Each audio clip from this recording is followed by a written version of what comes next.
ये स्वाभाविक प्रक्रिया है, ये दुनिया हमेशा उगते सूरज को सलाम करती है। तो जिन बच्चों का चयन हुआ है उनको मेरी तरफ से ढेर सारी शुभकामनाएं।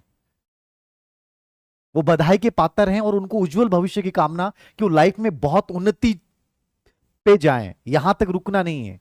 लेकिन जिनका नहीं हुआ उन बच्चों के लिए मैं स्पेशली बात कर रहा हूं कि हो सकता है तुम नाकामयाबी के अंधकार में घिरे पड़े हो सकता है कि रिश्तेदारों के कमेंट्स तुम्हारे कान में आ रहे हैं, हो सकता है कि तुम अपने मम्मी पापा के लटकते चेहरे को देखकर अपने आप को अपमानित महसूस कर रहे हो सकता है तुम्हारे दोस्त अपने स्टेटस लगा रहे हैं, कोई टीचर स्क्रीनशॉट शेयर कर रहा है।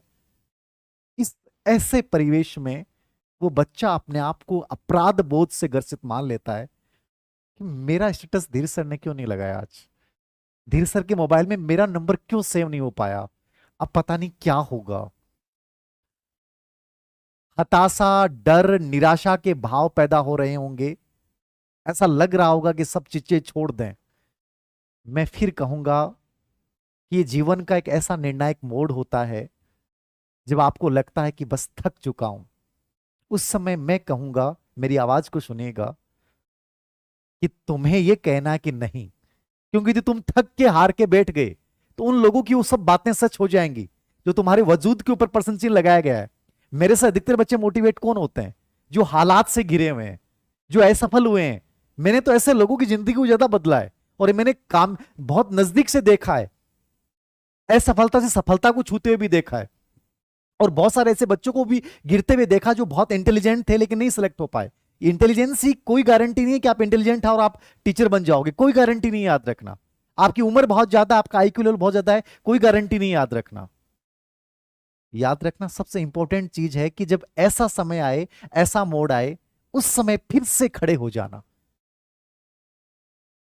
ये सबसे बहुत इंपॉर्टेंट है। मंजिलें लाख कठिन आए, मैं गुजर जाऊंगा, हौसला हार कर बैठा तो मैं मर जाऊंगा।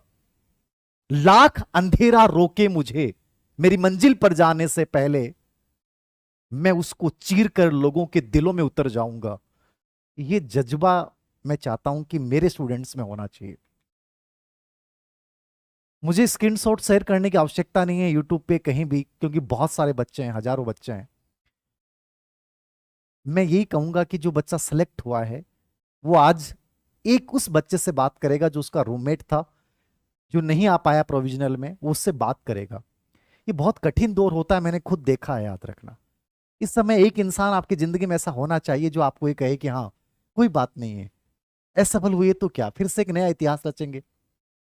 ग्रेड 3 में असफल होने वाला बच्चा आईएएस बन जाता है, समझ रहे हैं मेरी बात? आरएस बन जाता है। और ये कोई बड़ी बात नहीं है। यूपीएससी को जिस लड़की ने टॉप किया है वो लड़की 2 बार प्रीलिम्स नहीं कर पाई, कितनी बड़ी बात है। फर्स्ट रैंक लाने वाली लड़की 2 बार प्री आईएएस प्री नहीं कर पाई। वो हार मान सकती थी, वो लौट सकती थी, लेकिन नहीं लौटी, इतिहास रच के आई वो सामने। सेकंड रैंक प्राप्त करने वाली गरिमा लोहिया, स्पेशली लोहिया चूरू राजस्थान में होते हैं, चूरू से उठ के वहां गए हैं बक्सर, याद रखना, वैसे मूलतः चूरू के।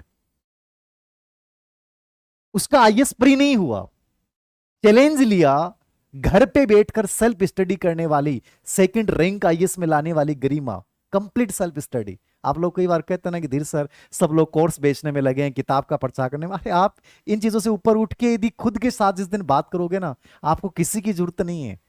बस लाइफ में एक ऐसे इंसान की जरूरत होती है जो आपको ये कह दे कि हाँ यार तुम कर सकते हो, ऐसे कर सकते हो। और ये मैं यही कहना चाहता हूं, याद रखना। और ये सबसे इंपॉर्टेंट चीज यही होती है। आज तुम्हें ऐसे वक्त में जो बच्चे असफल हुए हैं, मैं बाद में बात करूंगा सफल बच्चों की, उनको जिम्मेदारी लेनी है इस बात की। क्यों डरना है यार? लोग स्टेटस शेयर करेंगे, लोग सफलता का उनका मनाएंगे, और उनको मनाने का हक है, मनाया जाना भी चाहिए, मनाया जाना भी चाहिए। वो आपसे आगे निकले, लेकिन तुम उनसे भी आगे निकल सकते हो। और इस समय हार के बैठ गए तो हो सकता है कुछ नहीं होने वाला। और मैं तो हमेशा बोलता हूं आप लोगों को, पहले वीडियो मैंने देखे हैं, कि उन लोगों को तुम चल के बधाई दो, अच्छे पॉजिटिव वाइब्स आएंगी। और जो लोग सिलेक्ट हुए हैं, मैं उन बच्चों को कह रहा हूं कि तुम्हें एक बच्चे को फोन करके जरूर कहना जो तुम्हारा साथ का सिलेक्ट नहीं हुआ, कोई फर्क नहीं पड़ेगा, याद रखना। ये जीवन है ना, ये बहुत अलग है, घूम के वहीं आ जाते हो, याद रखना। तुम सिलेक्ट हो गए, तुम बहुत इंटेलिजेंट नहीं हो।